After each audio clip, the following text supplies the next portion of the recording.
The answer is just to become disconnected from the things that happen outside world, and to say, well, the only person who will make myself happy is me. The only condition, that's something else I say, is for happiness, is to be alive. Hello and welcome to the Business of Happiness podcast. I'm your host, Dr. Tarryn McCarthy, and today is going to be such a great day because we have with us the author of Optimal Happiness, Roman Russo. I'm so excited to get this conversation started. We're going to dive right in. Roman, thank you so much for joining me here today.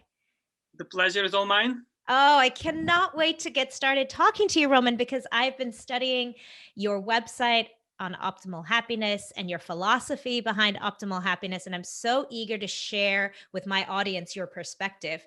Please kick us off and tell us a little bit about what is optimal happiness and how is this different from positive psychology and all the happiness that seems to be so perpetuated in our culture, this push for happiness. What is different about optimal happiness?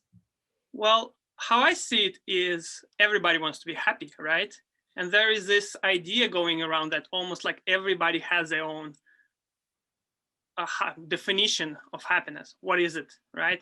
And so if you have 7.5 billion people on the planet or more, I don't know right now, then there is 7.5 billion definitions of happiness. And that kind of got me confused. Well, that was one of the points, how we got to the optimal happiness. The other one is that I was just unhappy myself. And I was wondering, okay, so if all these people are telling that, okay, go, get your proper job, go get married, buy a dog, do some yoga, right? If all of those things people say will make you happy, and end of the day, I tried to do all of those things and I wasn't happy. I was like, okay, what's missing, right? So there is another idea that I've been like researching, writing about is elusive happiness, right? What is it? Everybody's claimed it to be so elusive, like nobody can catch it. Like it's just like everybody wants it, but nobody can get it. Why is that, right? So I wanted to get to the bottom of that. And one thing that you can see in my profile, in my book, in my blog, is that I'm actually a marketing student and not a psychology student. And marketing is like almost like business and psychology combined, right?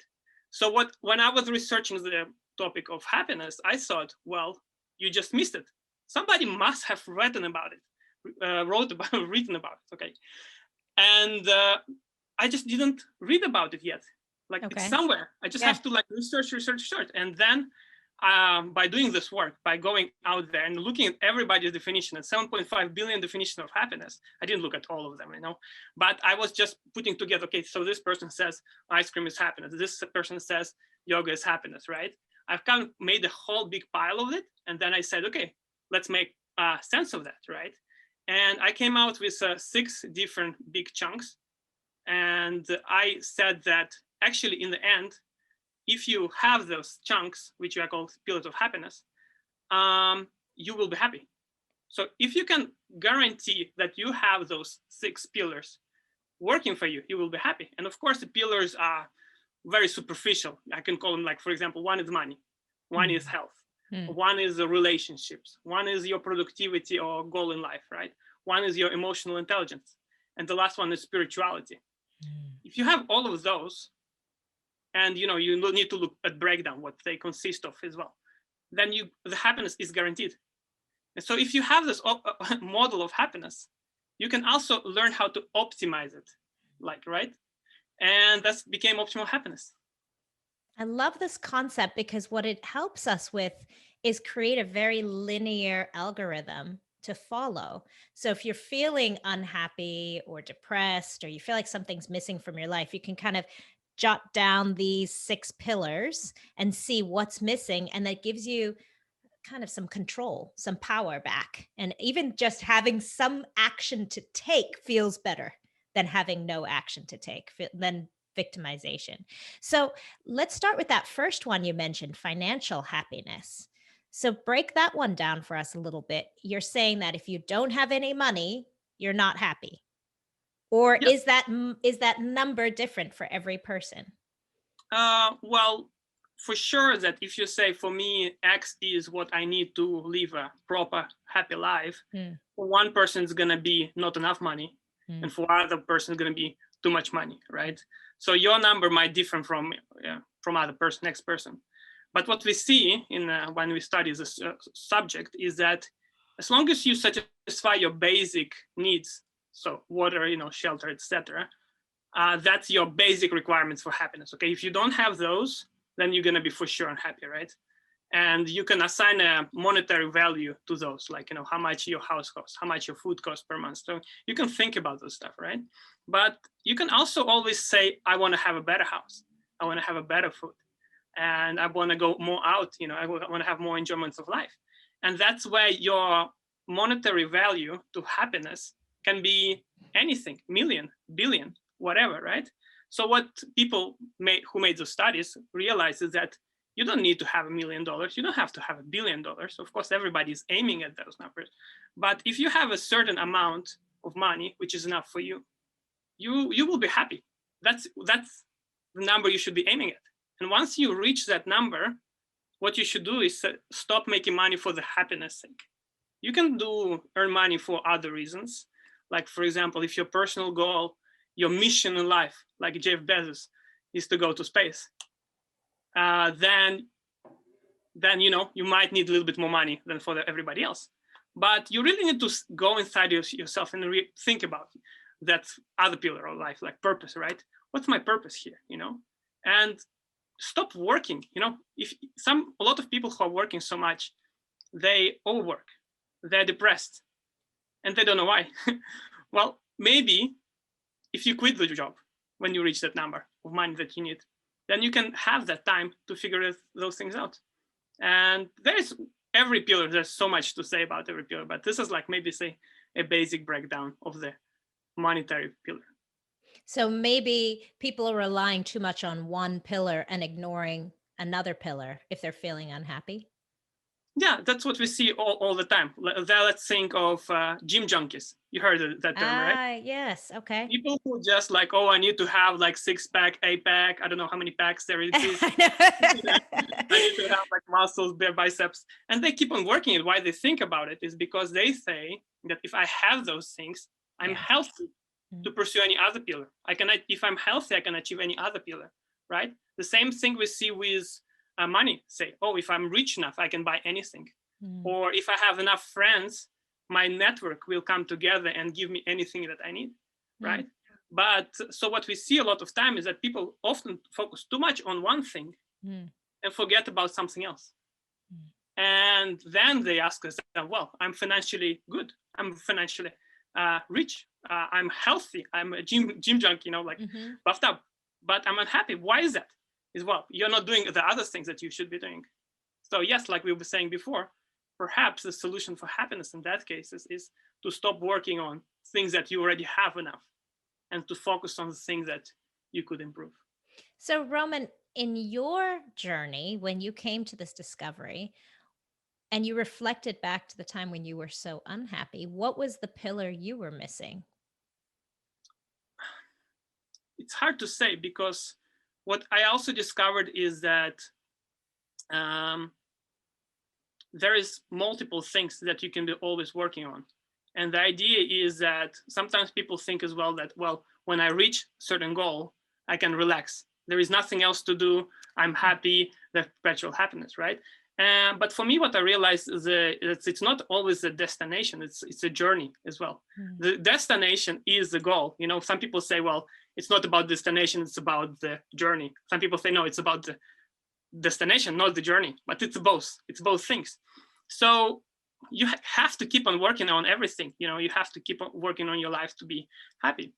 And for example, just to answer your question, spiritual fulfillment, that's a big topic, right? Some people say, well, I don't believe in God. That's it. Science, if it's not scientifically proven, that's nothing, right? Some people say, no, I don't know, certain religion is a way, right? And what I found is that spiritual pursuit doesn't matter which religion you're following, is necessary. And we don't really need to say which exactly religion will get you there, but most religions or spiritual pursuits will get you there. And those have a common theme. So for example, when I started as atheist, in my book, I talked about a lot about this stuff. I say that in the beginning, I didn't want to write the chapter about spirituality. Why? Oh, wow. Even Because when you started writing the book, you were still in that mindset that you just didn't even want exactly. to face that one. Okay, sorry to interrupt you. Keep going. No, Yeah. completely. Mm. And I was like saying to myself, no, there must be an explanation. How atheists have all these explanations for them, why God is not real, right? So I was clinging back to them. But what I realized is that in the end of the day, you don't really need to believe in God specifically by calling him by specific names, but there is still a journey. And I'll give you one explanation that might like sound to your audience a little bit more better. Mm-hmm. I'll call spirituality as not needing anything to be happy. And let me explain this to Ooh, you. spirituality. I'm going to repeat that. You're saying spirituality is not needing anything to be happy. Exactly. Okay. Oh, please explain. Yeah. So imagine that I can be on my deathbed and be completely zen about it. I can be completely happy. Or I can have no money to my name, hungry on the streets, and I'm be blissful as well, like, happy. And people will look at me and be like, why is this person happy? Well, it's because of the sixth pillar of happiness. And what we find as well is that if you look at a lot of those religions, they say, okay, give your possessions to the church. And you think, well, it's capitalistic, they want just to get richer. No, they're actually teaching you something. They're teaching you spiritual minimalism, meaning that if you learn that you don't need those things to be happy, then you will be happy, And if you look at society overall, how it is right now, we realize that our houses are like storage facilities. We just keep on buying more stuff, never throwing anything away. And then we need a bigger house, bigger house. Why? It's because our stuff keeps accumulating. But every product that we have is a time and energy that we need to invest to address that product, right? So if you have a full house full of things, then you're like, oh, well, I cannot go out today. I'm so busy. We keep on hearing that thing repeatedly. I'm so busy. And people are so proud of it to say, no, I'm so busy. I have like million things to do. They say it with pride, right? Nowadays, but you shouldn't be proud about it. The idea here is that if you didn't have so many things in your life, you could really focus on the few things that matter to you the most, like best friends, best best jeans, just pick what you want, right? And your focus would also liberate so much more energy, so much more creativity for you to pursue things that are more matter to you, so to say. You touched on something there that made me wonder, are sometimes these pillars antithetical to each other? So are they sometimes battling one another? So, for example, you mentioned spirituality is not needing anything. And yet you're telling me that to have happiness, we need a certain amount of money. So is there sometimes where these pillars fight against each other? Well, like you said correctly right now, probably the spiritual pillar is the one that battling the most any other pillar, right? Why? It's because it says that you don't need any of the other five pillars. And in reality, that's true. If you look at people who dedicate their whole life to spirituality, they usually don't have anything to their names. They don't have houses, They don't have friends, the social network. They don't have anything purpose greater than just their spirituality. Yeah, Exactly. we're breaking down all those other pillars. But if you look at the happiest man in the world, Mathieu Ricard, who is French, he is a Buddhist monk. He is considered the happiest. Why? Because they kind of connected some scientific apparatuses to his head and they measured his activity. And then they literally conclude he is the happiest person on the whole planet Earth. And he doesn't have anything. And now consider what the majority of people think. They think, well, I need $1 million. I need more friends. I need better health, right? And that's so contradictory. So we often say that the sixth pillar, if you only exclusively work on it, then you will not need other five. But here comes but. Because we live in this society, which is like, so like just sucks us in, right? We start believing that we need all of those things. So, my book, why I start with the five pillars and then I go to spirituality, which is the last pillar, is because of this, because people don't want to give up all the possessions. They don't want to meditate under a tree. They don't want to go to a monastery. No, they want to be happy with the possessions that they have, with the lives they constructed for themselves. And it's possible as well, just, maybe not in the same exact formula that most people think they need. Wow, that's really interesting. Have you ever worked with somebody who has followed these tenets of your book and seen their transformation in terms of their happiness? There was this one gentleman, his story is, for me, it was when I worked with him, I saw the transformation he went through. It was like literally like, some sort of like a light bulb coming out, it's like, wow, this thing worked. And that was, I'll give you like general details. He was I'm not joking, he was a grave digger. Oh. He literally worked in the cemetery digging graves. And he was like, well, I don't understand why I'm not happy, And I'm like, okay, the writing's on the wall. Yeah. Yeah. Sometimes when you work with people like this, you realize, we don't see what we do wrong most of the time, right? And that's why, we have people like you and me who, help people to get them to the next level, right? So to become happier, so to say. Because he's digging graves and he doesn't understand why he's unhappy, right?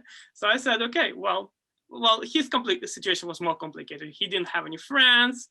Well, he didn't have any social skills. He was, he had a lot of problems. Money doesn't pay well in that profession. So you literally can grab his life and break it down in terms of the pillars, right? And then you have to really address one by one, like say, okay, you need this, and you need that. And what we see as well is that every person gonna be like you said, he gonna be good, like say financially, but he won't be good in terms of his health, right?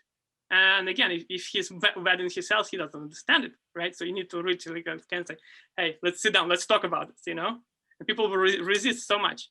But, in the end of the day, when you do the work, when you go through the whole process, you, like I said, you don't have an option not to be happy. And why is that? It's because we psychologically programmed with certain conditions, right? And today we think that we can violate them somehow. No, those conditions existed in your brain for a very long time. And if you will fulfill those conditions, you don't have a choice but to be happy. Wow. And so did he become happy? Tell us the ending of that story. Well, it's always a little bit complicated because, it takes time, to go through the process. But a few small changes sometimes have very significant result. And I think he quit the job in the end. He actually found he didn't have no friends, like one parent who was sick as well, where I said, he found a girlfriend who loves him. He now has a house, so he's working on it, right? But the process is always continuous. But it doesn't mean that's why we call it optimal happiness. It means that, for example, your happiness can be different from my happiness. And I had this accident just very recently. I broke my leg. I'm standing right now, but that's I'm already healed. But before I broke my leg and after my leg broke my leg, right? Before I broke my leg, I was, let's say, happier arguably than after I broke my leg, right? But if you follow the tools, you will find your optimal happiness for the both situations. Sure, you cannot be maybe you will be happier than I am. Maybe I'll be happier than I was right now with a semi-broken leg. But we can all find our form of optimal happiness. Fascinating. So comparing yourself to other people is futile because you have your own optimal happiness. And not just that, but in your life, in seasons in your life, you're going to have varying degrees of optimal happiness. Correct. Wow. That's fascinating. Is there a trend? Is there an age that people are most happy? Is there a time in a life where people are most happy, where traditionally in Western society and culture that most people are their happiest version of themselves? Well, I'd say that we see that older people are generally speaking happier than younger people. And why is that? Is because the older you get, the more information you accumulate in your head, the more you understand the life, the more you understand what you should be doing, right? But that doesn't mean that an 18-year-old cannot be happier than a 40-year-old. Why? Because a 40-year-old can be making all those mistakes, right? Yeah. And if the idea here, if you give people the correct information, so happiness to me personally is having the correct information, not only having the correct information, but doing something about this. I'll tell you a quick story. There was this woman, it's not my, it didn't happen to me, it happened to somebody else.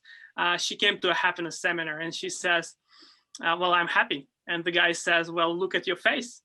Clearly you're unhappy. Like everybody could see that she was like, you know, she was tense. She was like, had this look, you know?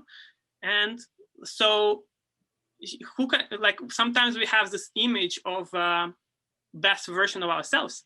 And my best version of myself will be like, well, I am the happiest when I have the most energy, when I am like, you know, doing some sports and stuff like that. But I'm not doing all of those things all the time. Sometimes I really feel down, right? If you're listening to this podcast, chances are you didn't get into business to be miserable. The problem is that people feel that if their business gets busier, if they start becoming more successful, that happiness will eventually set in. But it can actually get worse. This is why I created the Business of Happiness Prosperity Coaching. In this one-on-one coaching, we look at how to redefine success on your terms and re-find the joy and the passion in your dream. Visit me at thebizofhappiness.com and become the happiest business owner you know. Sorry. No, it makes sense. No, it makes a lot of sense. I'm reflecting in my own life. I can completely understand that comparing to other people, my happiness might seem very happy when I'm feeling not my happiest. Yeah.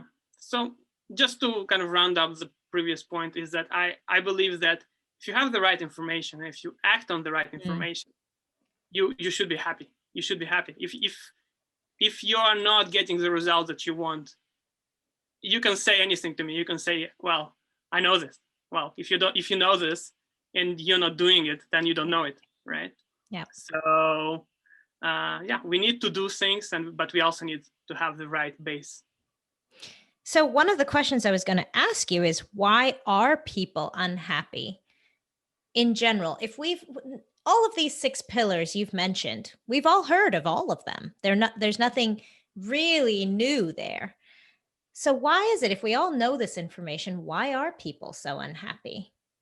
And I think it's a very good question. Why? Is because one of these comments or criticism that I get to my book is exactly that. This is basic stuff, right? This is so basic, like money, social, you know, health, so basic. But that's what I'm saying, the breakdown. You forget to look at the breakdown. Yeah. And let's go back to the money pillar, you know, consumerism, so big. Like when I was the most depressed, when I had every gadget, every toy, so much money in my bank account, I was at the peak of my, you know, social happiness, like, you know, modern happiness, right? I wasn't modernly happy, supposed to be at least. I had everything that people strive to have, but I was unhappy. And why is that? It's because those things can make you happy, but most of the time they make you happy in the short term. What we need to understand is what we're missing again. And usually the best happiness, the optimal happiness, is a long-term happiness. So can you be enormously wealthy and have all those gadgets and have all those things and be happy? So money, we say that it makes people easier for people to become happier, but sometimes there is a trap in money as well. And so many people fall into that trap. For example, they say, I need a Lamborghini, right? And I was just reading this, another book, and they were saying that, you know, most people who seem to be financially well, they actually had to borrow so much money to pay for that Lamborghini, right? And then he will have to default on his payments so very soon. And then he will not have Lamborghini and have a debt in his bank account, right? And so what happened to that guy who was rich on paper? Nothing. He's gone, you know? He's now one of the unhappy people. Well, look at somebody who didn't have anything. Who didn't, like, we say that Thailand is a country of smiles. Why do we say it? The people are so poor there. but because they don't think that they need anything else. They are happy with the little that they have. And to us, the Westerners, we come to them and be like, well, this person must be unhappy. No, they're not. You know? It's interesting. One of the other things you do say on your website is being happy brings you more money. Oh, yes. Oh, yes. So that's a little bit different, a little bit backwards here. So how does that work? So why do I say that we should aim to become as happy as we can be? Is because when we compare happiness to the unhappiness, what we see is that, so to say, it's metaphorically speaking, happiness will trump the unhappiness. It will completely annihilate it. And why is that? It's because, and this has been, proven by millions of studies, meta studies, whatever. Happy people have more money, they're healthier, they're more productive, they're more creative, they have better social relationships, better love. Virtually any aspect of your life you can look at will be better if you're happy. But we can always think, well, you know what, Roman, but in certain situation, unhappiness is actually better. Let me give you an example. Like, for example, if I go to a shop and the person is kind of being iffy, then if I scream at them, then maybe I will get what I want, right? We all heard of those examples, right? Mm-hmm. But the idea here is that you can get away with that 1 time, 2 times, 3 times.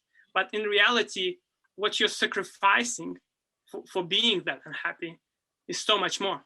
Because again, we are saying that positive emotions will give you so much more than negative.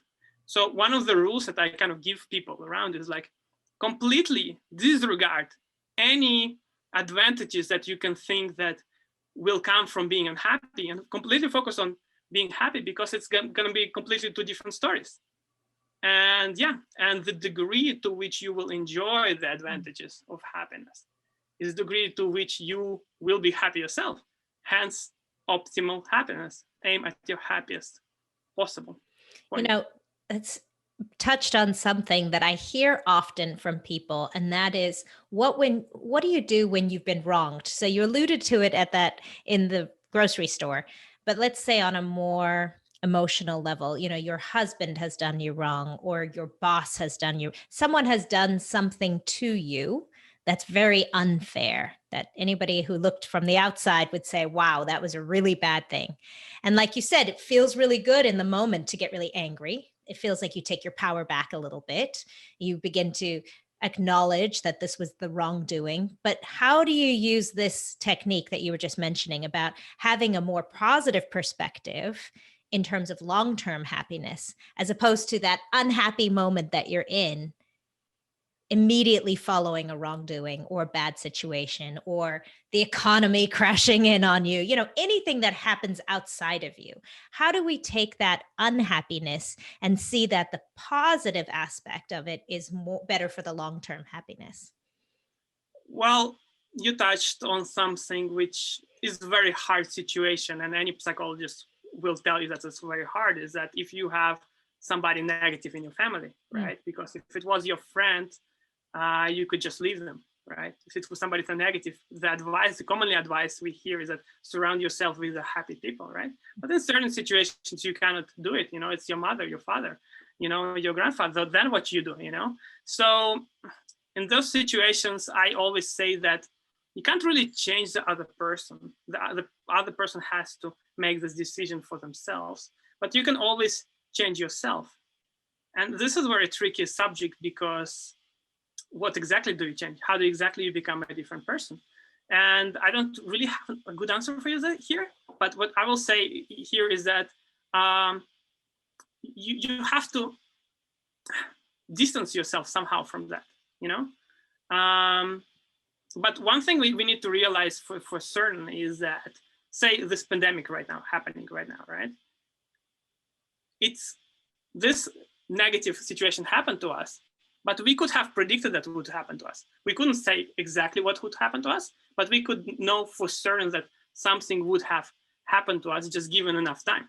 Yep. So just it's probability, right? Given enough time, something positive, really good will happen to you. Giving enough time, something really bad will happen to you.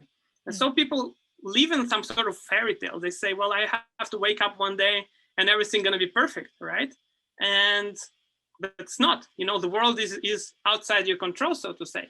So maybe the answer is on the sixth pillar, actually. Let's go back to the sixth pillar. The answer is just to become disconnected from the things that happen outside world, and to say, well, the only person who will make myself happy is me. The only condition, that's something else I say, is for happiness, is to be alive. Because let's look at again, the situation with family. So a mother is negative or father is negative, right? But you could have been born without hands or legs, you could have broken your leg, and so we can compare. Maybe it's not fair to compare in certain situations, but we can compare as well. And we can say, well, maybe that's not so bad, but the real cure is to become that happy person, to become that person who says, well, I'm happy regardless of what's going to happen around me. And even if in certain situations you can do something about them, but it's very tricky to say sometimes what exactly you should do in those situations.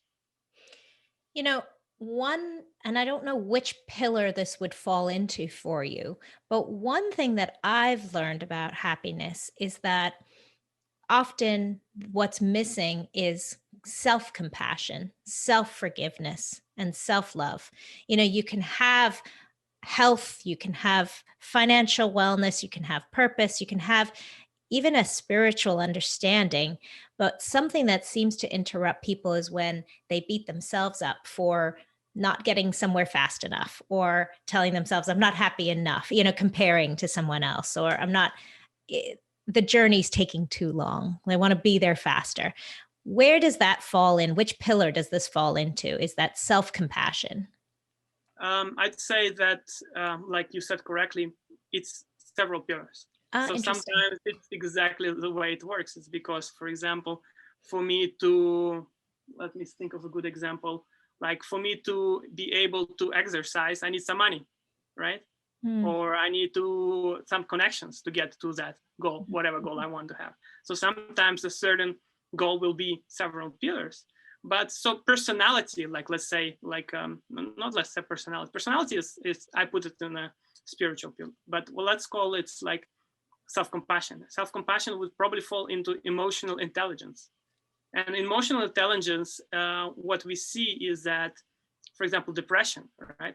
If you are depressed, if you are negative, is to understand what exactly you need to be doing to get yourself out of that situation. And again, like if you have bipolar disorder, or if you have compulsive disorders or something like that, sometimes you need some professional help, which will help you. But sometimes if you, for example, like say this gravedigger guy example, right? He's saying that his problem is X, like maybe he needs $1 million, right? But in reality, he needs just to have more friends, more love in his life, and that's what he's missing, right? So what we see is that if you take care sometimes of everything else, then what you need just self-fulfills in this situation. But one more thing I will say about self-compassion is the words you are using towards yourself and towards others. That's like a lesson we learn in emotional intelligence is we should be, generally speaking, use positive words. Like, for example, if I ask you, how are you doing? You have several options to say to me. You can say good, okay, excellent, very bad, right? And if you say very bad, that probably means that you're quite negative, right? If you say excellent, you probably say you're very positive, right? But here's some tricky situations. I hear them often, and people don't understand, but it's very subtle, but that's very true. If you say not bad, what did you just do yourself? You said double negative, not bad. Why couldn't you have said good? And this is where you know that you are being negative in the moment. If you have to say not bad instead of good, it's probably because you are negatively framed your mind. And then you have a couple of tricks how you can address it. Yeah, I mean, you're setting the bar very low. At least I'm not bad. You're setting the bar very low. What are the tricks that you're alluding to there? What are some of the tricks that you could do to address it? Well, one of the tricks is actually exactly in the example that I gave you. It's just whenever you catch yourself using the negatively framed words, try to reframe them, change the frame of the word. So again, if not bad becomes good, awful becomes an opportunity. You know, like for example, a lot of times something happens to us, like you say we have flat tire. Well, it's an opportunity to change your tires, you know, to visit a mechanical shop, you know. So we can, if we start thinking about the world in different terms, and who decides on the terms? We decide on the terms. Yeah. Then our whole experience of the world will change. And again, we will get all the benefits that come from happiness.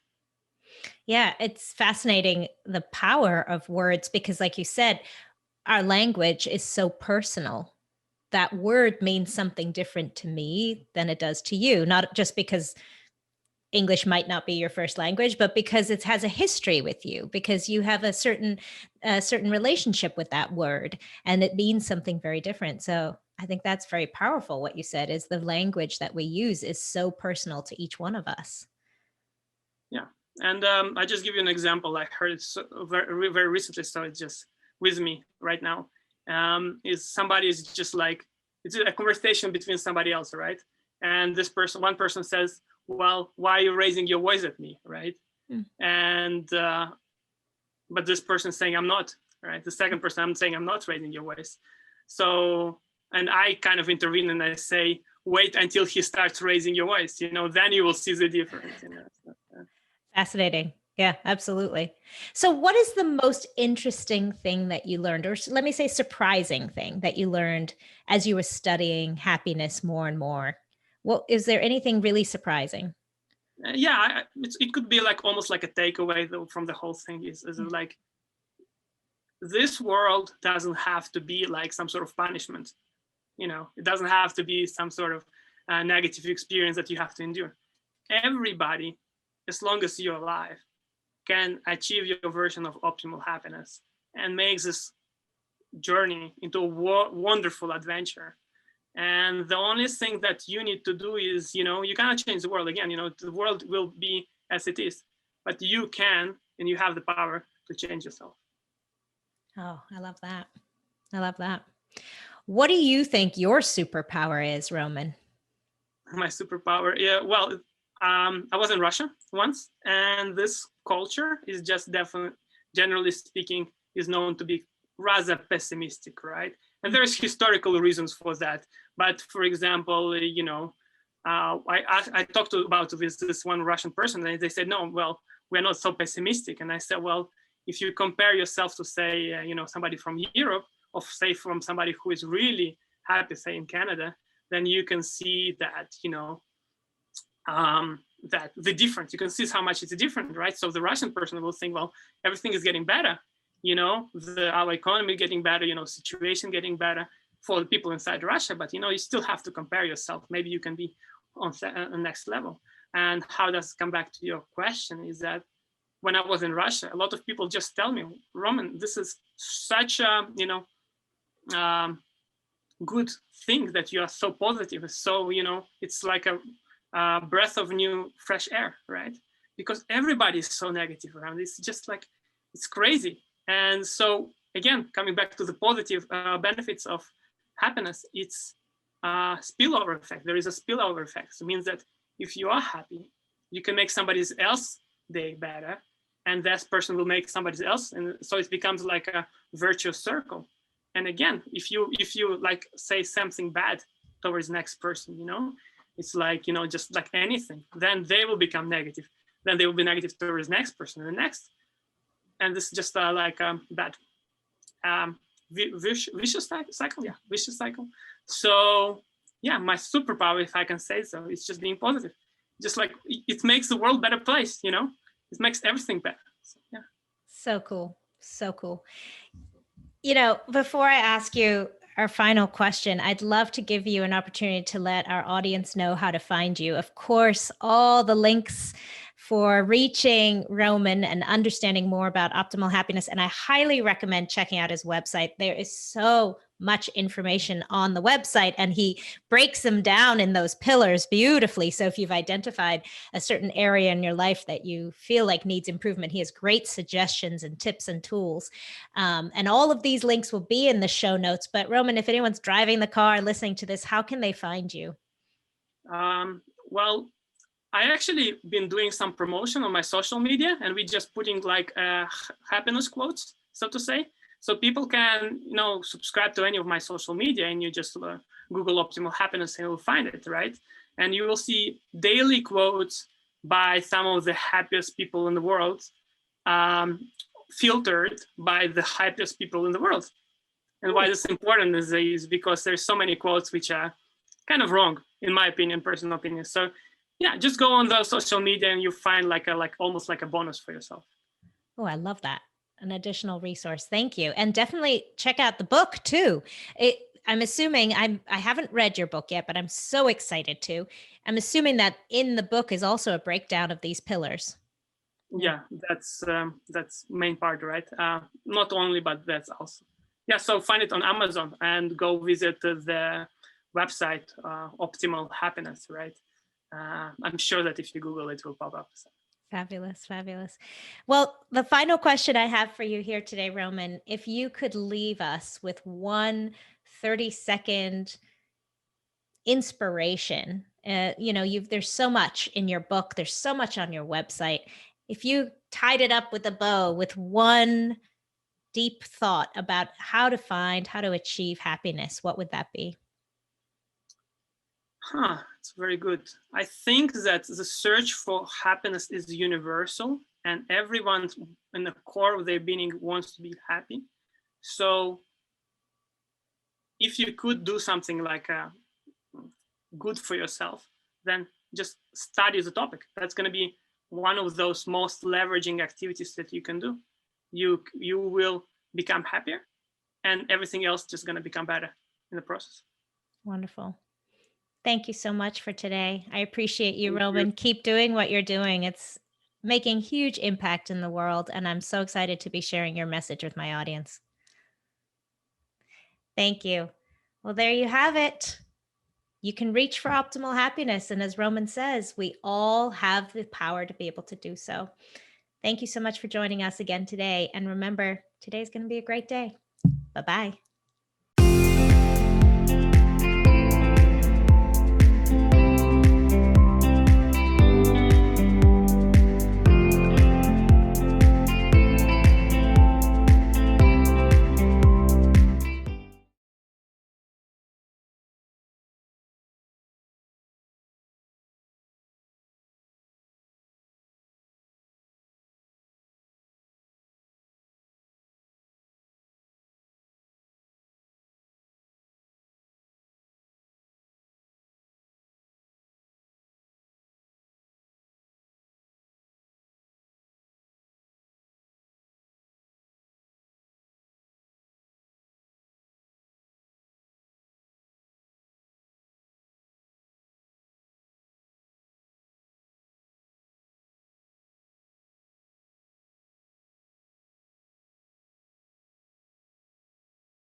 yeah, was there ever a time, Roman, when you doubted this work, when you thought that this maybe wasn't worth it?